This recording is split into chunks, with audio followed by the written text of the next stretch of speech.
people like me. You need people like me so you can point your f***ing fingers and say, that's the bad guy. The undisputed super featherweight champion of the world, Alicia, the Baumgardner. That's the bad guy. That's the bad guy. That's the bad guy. That's the bad guy.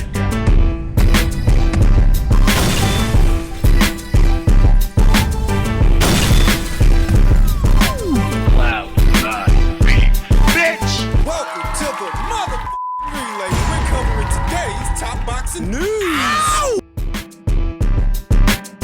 Okay, we'll start with this. Reigning undisputed super featherweight champion Alicia Baumgardner, taking in this weekend's fight, reacted by saying, and still, no talk about women fighters. What's she talking about? Turkey, the Saudis, just everything that happened this past weekend in that region of the world. A Twitter user that goes by the name JShuda88 said, this ain't America. You can't force out liberal culture on them. He's right. Just looking at it outwardly, what Turkey's doing with these shows is he's putting together the biggest of the biggest names that are already established in men's boxing, where in women's boxing, there are so many names that are not established. When the goal is to put together the biggest and best fights, They're not developing fighters with these shows. That's not the goal. they're taking fighters where some work has already been done, mixing and matching them, but some work has already been done to make the best possible matches the most ambitious. Eye-catching. Whereas with the women, the boxing community at large is still largely ignorant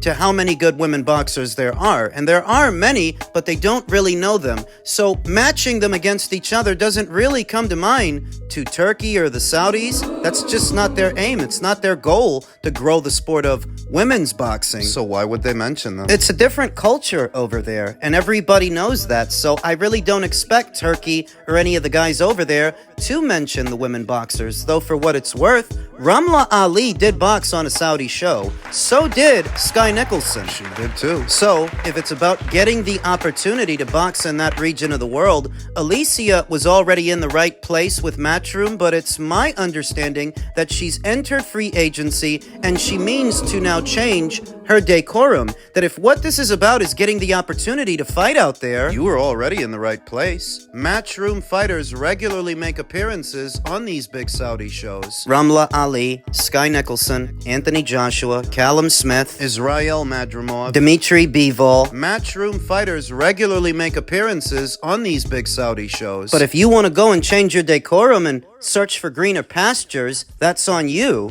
Over the last few weeks and months, I've heard this and that about where Alicia Baumgardner may pop up next, so that when you see that Matchroom fighters are boxing in a Saudi show, in Saudi, well, you're leaving Matchroom, so what do you expect? in the last 12 months, Alicia Baumgardner has boxed all but once. Just once, in a show that a lot of people didn't get to see because it was on a platform that they're not familiar with, and it wasn't in front of a live audience. Brinks TV. Closed off to the public. You couldn't buy a ticket to be there. You couldn't buy a ticket to go to this thing. And that was the last time she fought. The Delphine Persoon fight. Promoter of the show, Nelson Lopez, just so happens to be Alicia's longtime manager.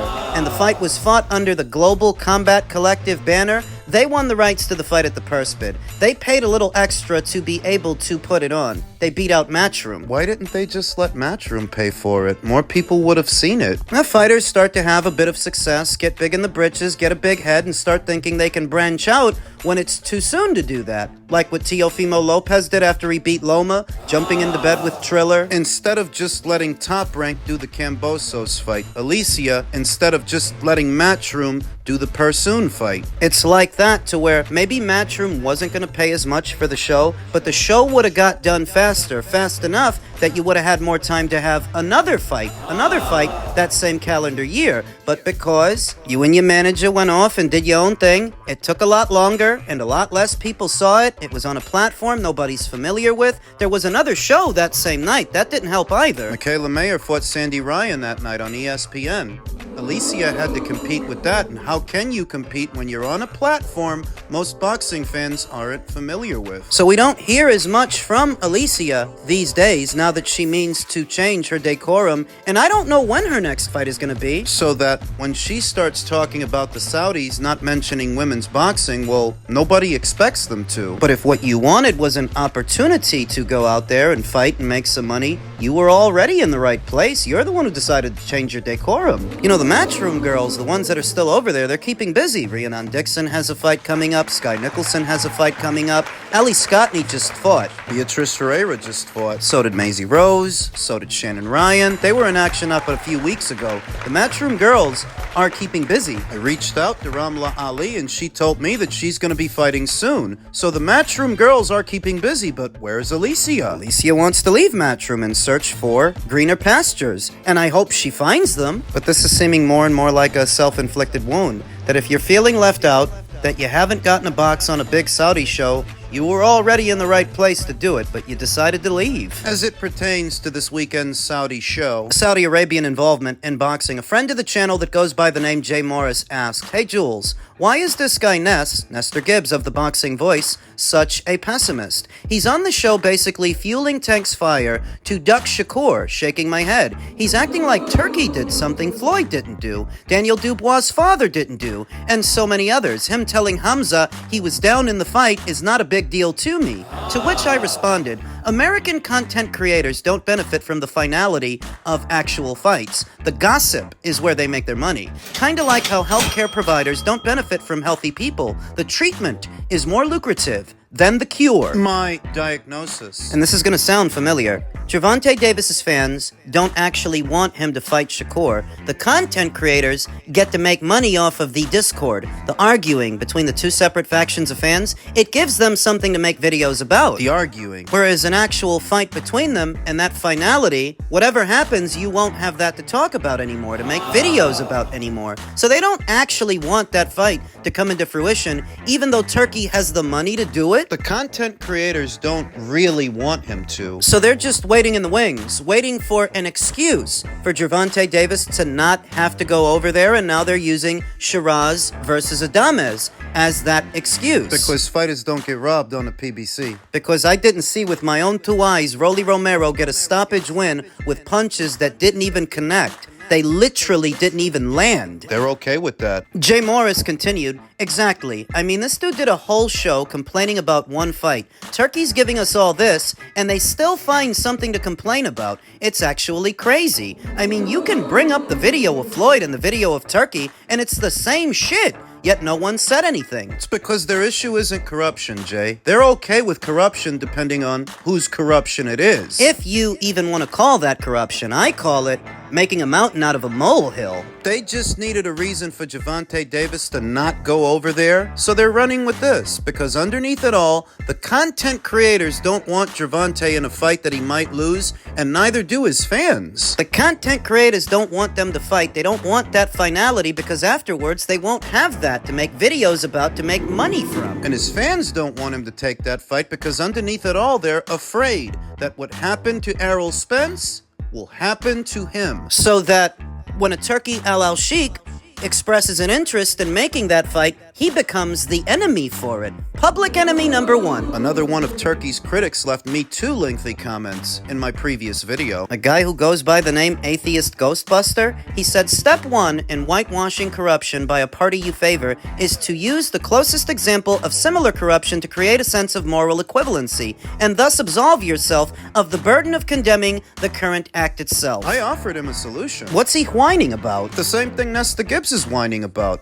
That Turkey told Hamza Shiraz he's down on the cards. The atheist continued, "As I thought, the Turkey lovers whitewashing blatant corruption because it's Turkey. Floyd did not see the judges' scorecards. How do you know what he did or didn't see? Was not the event organizer and payer of the purses. According to Floyd Mayweather himself, when you're dealing with Al Heyman, you're dealing with him because they're business partners. Not to mention, he's not the puppet master using an authoritarian government's money that literally kills journalists that dare defy their authority." So then then don't watch them. Imagine what they would have done to a couple of boxing judges who don't give the outcome they want, especially after seeing Turki blatantly show his disappointment for the scores. You people are shameless. No, you're brainless. Turki Alalshikh is a big Tyson Fury fan, and Turki Alalshikh was rooting for him in the first fight and the second fight. But in the end, who won? Not the guy he was rooting for. Usyk won both fights, even though there was an expressed partiality from Turki to Tyson Fury. In the Beterbiev versus Bivol fight, the first one, Turki felt that Dmitry Bivol did enough to win, but in the end, who got the decision? Not Dmitry. Even though Turki thought he's the one that won. Away from the hair splitting and examples, you know what you can do if any of this bothers you? You can stop watching it. That's the solution I offered him. You can stop watching it, stop talking about it, because in doing so, you're supporting it. If it bothers you that much in your liberal sentiments, simply put it out of your mind and stop searching for videos about it on YouTube, because that's literally what you're doing. When you come here and you leave me 2 lengthy paragraphs about it, you choose to do that. This is not one of the bigger channels in the YTBC. Whatever I upload, you searched for. It's a choice that you keep making time and time again in spite of your own liberal sentiments. That if this perceived corruption bothers you that much, simply don't watch those shows. Don't watch videos about them. If corruption bothers you that much, you shouldn't be watching boxing at all, because boxing has always been this way, long before Turkey's entry into the sport. This is a sport whose roots stem back to organized crime and the mafia. Back then, they were the ones in charge. It's never been different. So that if you want to get in your tits, that Turki let Hamza Shiraz know he's down on the cards the same way that Floyd Mayweather did. When Gervonta Davis was down on the cards, all that tells me is you don't keep the same energy for one that you keep for the other, because you're the hypocrite. You think you're saying something. Pretending to stand on principle and token Western virtue signaling to feel like you're fighting for something. Just don't watch that shit if it bothers you that much. Your problem seems to be what other people are watching, what other people choose to entertain themselves with. Get a life. Get a friend. Because corruption in the sport of boxing started in Saudi Arabia with Turki Alalshikh in 2025. Give me a break. Solution is simple. Just don't watch any of that shit. I don't know what the end game here is. Is he trying to discourage other people from watching Turkey shows? Seems like it. Why do you care what other people are watching? Or is this all just part of the same smear campaign I've been talking about among some Americans? You want to make Turkey seem like the bad guy, and the only reason you want to do that is because you don't like the pressure that's putting on Gervonta to go over there. Turkey having all this money to make all of these big fights puts a guy like Gervonta under pressure. You're a prize fighter, aren't you? The biggest prizes are over there, but you don't want to go. So what guys like you are going to do is make Turkey seem like he's the bad guy. And the more effort you put into leaving me these lengthy comments, the more it communicates that my opinion really matters to you, that you're spending this much time on it. It's not what I would do. If I come across a content creator that I generally don't agree with, I don't watch their videos as much as you watch mine. I don't leave them lengthy paragraphs. I don't spend a lot of time on their opinion because I don't care about it. How do you think you look doing all this stuff? Ridiculous. Men's light heavyweight news. On the heels of his big win this weekend, Evergreen Callum Smith rewarded by newfound satisfaction and victory. He is now WBO interim champion, in line to fight for the titles. In earning the lightly regarded WBO interim title from his previously undefeated 31-year-old opponent, he put himself on course to again fight Beterbiev or even Dmitry Bivol. The Russians are expected to fight for a third time later this year, and similarly demonstrated that a lucrative contest with David Benavidez is another of the most appealing fights that can be made. His victory came little more than 6 months after a potential contest between Buatsi and Anthony Yarde was being presented as capable of determining Britain's leading light heavyweight. It also came little over a year after his only stoppage loss by Beterbiev, which had contributed so much to suggestions that he is in decline. I've had 2 losses, he told IFL TV. The 2 people who beat me put me on my back foot. People don't realize I'm a very, very good inside fighter. I'm very good up close. And knew, in that type of fight, I could get on top. I thought Buatsi would try and smother me, get closer, get his inside work off. But I knew I'd beat him in that type of fight. I was beating him at range with the jab, but up close, Buddy McGirt, my trainer, was telling me to stay inside and shorten my shots up. It's probably what made it a better fight to watch, but I'm glad that I showed that. People forgot that with the 2 fights that I lost. At the weigh-in, Buatsi Buatsi's team was shouting over his shoulder, "He's damaged goods," which I think is a bit disrespectful. I get you've got to hype your man up, but we had a younger fighter lose his life a couple of weeks ago. Buatsi tried it. He tried to bang in the booth with Callum Smith, but that's just not who he is as a fighter. It's knowing what you have to do, but not being the right man to do it. Callum continued, "I get you've got to hype your man up, but we had a young fighter lose his life a couple of weeks ago. Shouting stuff like that, it's a little disrespectful. He come in the changing rooms to watch me get my hands wrapped and made a few comments that I thought were disrespectful, but I bit me lip and afterwards I said, 'Don't ever speak to me like that again,' and he said, 'I've got to talk shit.'" A member of Buatsi's team. "I've got to shit talk a bit. I'm clearly not damaged goods, not yet." I picked Callum to win that fight, and he won that fight. On the predication that all the guys that have given Callum problems in the past are characteristically aggressive inside fighters. And that's not really Joshua Buatsi's forte. He can try it, But he just doesn't have the temperance for it, the propensity. So what you end up with is a guy on the inside who's waiting for his turn to punch. almost waiting for permission. While getting punched, while getting lit up like a Christmas tree from Callum Smith, who seems to have improved his own inside game. He's gotten better. The plan all week was get in, get the job done, win, get out, have some pizza, and sit and enjoy an amazing show. Smith and Buatsi had fought on the undercard of Better Be vs. Bivol 2. It didn't quite go to plan. I had to go straight to the hospital and had to take me boots off as I was going to the hospital. But I'm pleased with the result. I think I proved a lot of people wrong, and I'm happy. So what now? The reason I think a lot of people write Callum Smith off is not for hate of Callum Smith per se, but hate of Canelo Alvarez for having beaten him. They don't want to admit that these guys Canelo ran through at 168 were all good fighters. They were all good fighters in their own right. Acknowledging that Callum was one of them would require them to give Canelo credit, and they don't want to do that. So they easily dismiss Callum as some kind of a Euro bum. Where I didn't, because I'm smarter than they are, and smarter than you listening to this video. I'm smarter. They made some mention of a potential David Benavidez fight in the interim while Callum Smith waits